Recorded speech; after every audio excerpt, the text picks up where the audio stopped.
Hello, everyone. Bryce, that's going to be hard to follow, man. Whoa. All right. So, are my slides up? Yeah. All right. As a kid, I always loved music. I still do.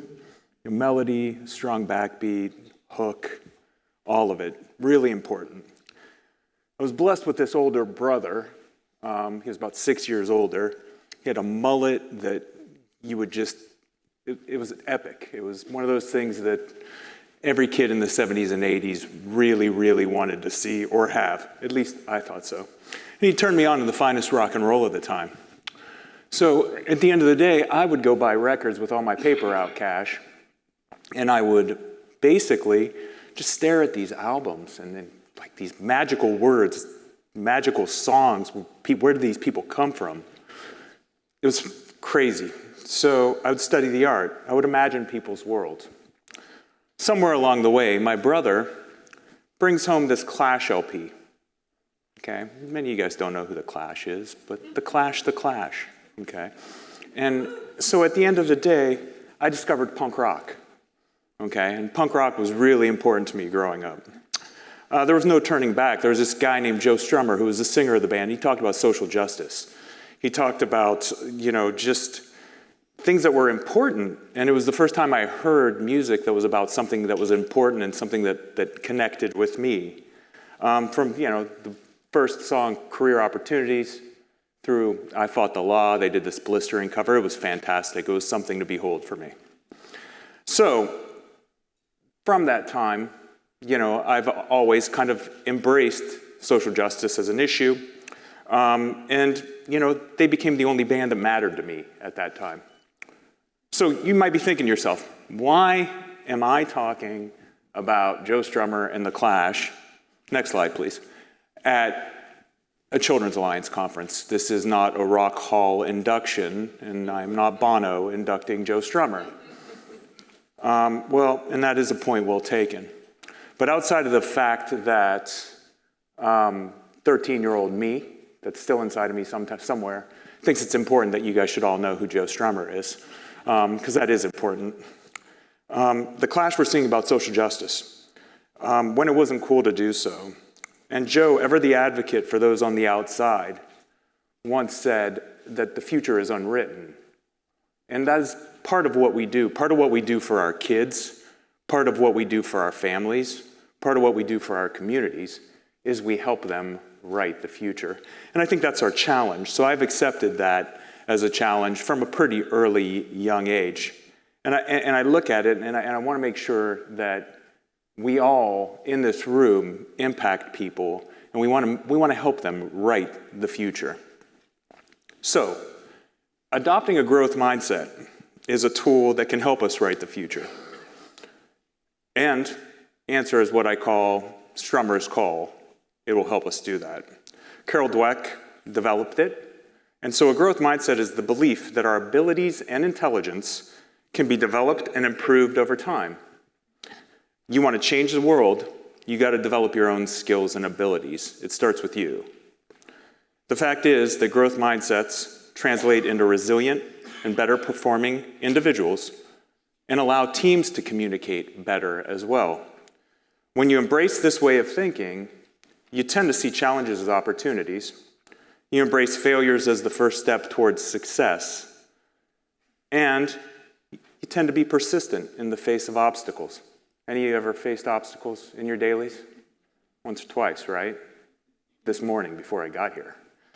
So NBA great Michael Jordan actually absolutely embraced a growth mindset. He didn't make his high school basketball team. You know that whole story, I would hope. But he kind of famously said, he's missed 9,000 shots, right? He's lost 300 games. He's been counted on to take the winning shot, game-winning shot 26 times. He missed. So it was all those failures that helped him lead the Bulls to 6 championships, okay? It's why he was successful. So in contrast, when we start talking about a fixed mindset, and we all have folks around us who have fixed mindsets, they kind of put limits on things. And that's exactly what we don't want to do. We know we can all grow. So, The way I see it, a growth mindset is fundamental to creativity in the workplace. Of course, without it, we all become kind of apologists for what's happening. We have to keep growing. The creative process that artists, designers, engineers, and musicians go through all have a growth mindset at their very heart. The creative process involves critical thinking and problem-solving skills. So creating in the absence of this growth mindset leads to the same old uninspired and perhaps ineffective solutions. The way things worked in the past probably aren't going to work for our families moving forward, and we have to be mindful of that. We talk about innovation. We have to be mindful of that, and a growth mindset will help us get there. So I'm going to present you 3 ways in which, as leaders in our field and as people, a growth mindset helps you move forward. So first, employees with a growth mindset are more willing to take risks and experiment with new ideas. And that's a wonderful thing to see. They understand that not every idea is going to succeed. We don't always succeed, okay? But at the end of the day, it's about taking those 900 shots and missing them. Second, managing with a growth mindset fosters an environment where collaboration is encouraged. And we always talk about our teams working together and feeling cohesive. And that's a theme that we often hear. And I think that's really important, that as long as we're adopting this growth mindset, it will help us get there. It'll create a synergy of ideas that we'll be able to move forward with. And third, a growth mindset nurtures curiosity. Curiosity is really important. When employees feel free to explore new areas, ask questions, and seek out knowledge outside of their immediate responsibilities, it leads to their own growth. Innovation is a key concept in organizational stability and sustainability, and we want to see that continue.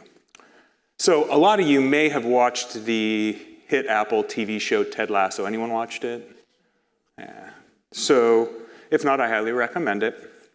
So Ted Lasso is he's a guy from Kansas, and he's a football coach, and he gets hired by this English soccer team, or football team as they call it in England, okay, to coach their team because the ownership group wants to tank the team. So they're going to hire this simpleton from Kansas who knows nothing about soccer, and he's going to teach, or he's going to tank the team. And, the thing that they didn't really understand is that they were getting a guy that had a growth mindset, and he had an amazing ability to communicate. Ted commented heavily on curiosity in an episode, and he was shooting darts against the antagonist in the series, a guy named Rupert. Okay, Rupert sounds like yeah. So during the dart match, Ted just crushes Rupert. Last shot, crushes him. And he says, guys have underestimated me my entire life, and for years I never understood why. It used to really bother me. Then one day he was driving his kid to school, and he saw a sign, and it was a painting, and it was a quote by Walt Whitman. It said, "Be curious, not judgmental." He said, "I like that." That was those Ted Kansas-isms. And, the fact is, folks underestimated Ted because they were judgmental. And oftentimes we can find ourselves getting judgmental in our practice and what we're doing at work. Instead, we should be encouraging curiosity and making sure that our staff are growing and moving in the right direction. A growth mindset allows us to be curious. So I would urge you to all remain curious in your approach to our collective work. So by promoting a growth mindset for employees, we know that they're going to prioritize continuous learning. They're going to come to conferences like this. They're going to soak stuff up. There's so much to learn. They're going to actively seek opportunities for professional and personal growth. They're going to become better employees. They're going to become better practitioners. But we have to set the stage as leaders in trying to set that up for them. This commitment to learning is going to enhance their skill set and equip them with new tools and techniques to help meet the needs of families in the future. Independently, we don't have all the answers that plague our communities to all the problems that plague our communities. But collectively, we just might. So, in a leadership position, when someone fails, like what happens? How does that reflect on you as a leader? Like, we all have egos, right? So you don't want to see that. But we all know that based on what we learn from our failures, our brains create and maintain new neural pathways, okay? Helping us avoid the same mistakes over and over again, hopefully, and grow more resilient and eventually find success. So it's going to also support cognitive growth and strengthen professionalism. I learned more from my failures in this career than I did from my successes. Absolutely. Adult learners with a growth mindset don't necessarily see failure as the end of their journey. Individuals easily bounce back from failure, and failure propels them to problem solve, to try new things, to investigate, and to continue to learn. So when we are leaders, how does that reflect on us? Failure is inevitable. As leaders, we're going to fail. Most businesses fail at some time or another, so we have to keep moving forward and learning from those failures. So what happens when someone succeeds? In a growth mindset, success is viewed as the result of hard work and self-improvement, rather than innate ability. People with a growth mindset believe that their talents can be improved through effort and practice, and that they can become smarter and more capable through experiences. Success occurs as a result of growth from past failures and the work that's been done in the past. At the organization I'm currently blessed to lead, Cadence Care Network, we've embraced a growth mindset. My executive team always chuckles at me because I have this wonderful way of saying, if you aren't growing, you're dying. It's a mad-ism. I think I have a couple of them, probably. And what I mean by that is that we must be vigilant as forward-thinking professionals. We need to stay creative. We need to address the problems of today. And we need to start thinking about what our kids and families are going to be facing in the future. We need to continue to learn from what isn't working and try to create what can work moving forward. So a growth mindset, it'll create opportunities to serve. And I'm going to give you guys a practical application. This picture up here should be this coffee shop. Cadence Care Network, we're always willing to accept a challenge. So a couple of years ago, we're located in downtown Niles, Ohio, beautiful downtown Niles, Ohio, the birthplace of President McKinley. And so at the end of the day, a couple years ago, we saw two unique needs in our community. Our BH kids were struggling to find work. They were struggling to maintain jobs. Kids in foster care were struggling. So we thought we needed to look at some job training type of programming. Second, we also realized that there wasn't a coffee shop in downtown Niles to, service the local community there. And we thought it would be a great project to start. I find myself in downtown Niles daily. I want a cup of coffee. So as well as being community driven, this was very selfish. So you're aware. Okay. So to address both of those issues, we started this Cadence Coffee House and Creperie. The Coffee House and Creperie is a social enterprise that seeks to empower historically underserved youth through job training programs to create a sense of community, and one that is accepting of the people that work there and the people that come in.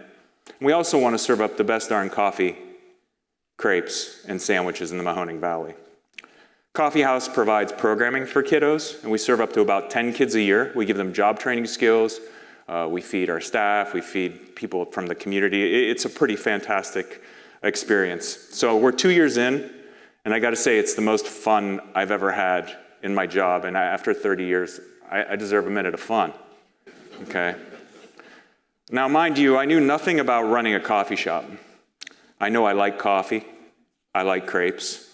They were a comfort food in my home. My Croatian parents, ethnic parents, and I recognized that, man, I had this idea for this coffee house and creperie, and I know none of the kids we serve know what the hell a crepe is. And I thought, we have to teach them this, because this is a very important thing. So I immediately felt that need. At the time, we had over 100 employees serving behavioral health and foster care clients, and here I am opening a coffee shop and focusing all my attention on this project that was pretty interesting. But what the growth mindset kind of gave me is it gave me a bit of courage. It allowed me to embark on the journey because I recognized that my team, the team of professionals I had around me, were able to kind of handle the day-to-day operations and whatever was happening there. And I could really focus my attention on this outward-facing project that really embraced the community, and it is really meaningful. So Cadence Coffee House and Creperie fulfills its ethical obligation to be a social enterprise that impacts the lives of youth with mental illness. And the things we do is we connect with kids, and we connect them to caring adults. We accept them for who they are and what they are. We direct them to positive experiences within our community. We engage them through the creation of accepting and inclusive community, nurture them, help them grow. A lot of our kiddos need that. Collaborate with other community members to create opportunities for those we serve, and educate the community at large about mental health needs of children and adolescents. The cool thing is community members from the mayor, prominent business leaders, they come into the shop every day. And they're treated by our kids with kindness and respect, and it's like they feel like it's a professional, like these guys know what they're doing. And I say that every day. I'm like, wow, they really know what they're doing.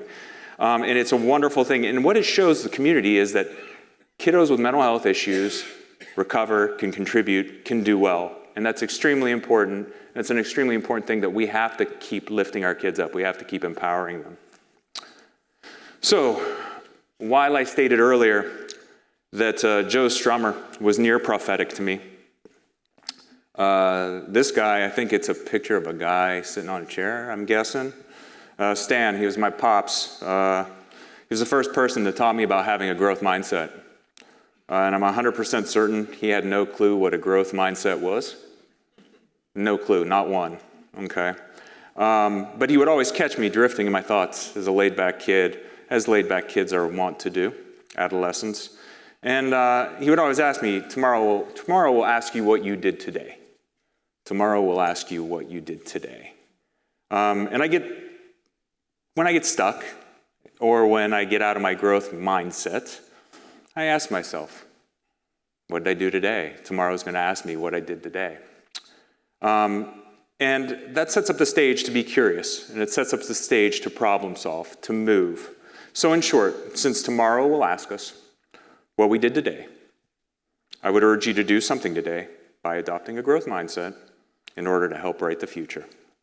Thank you.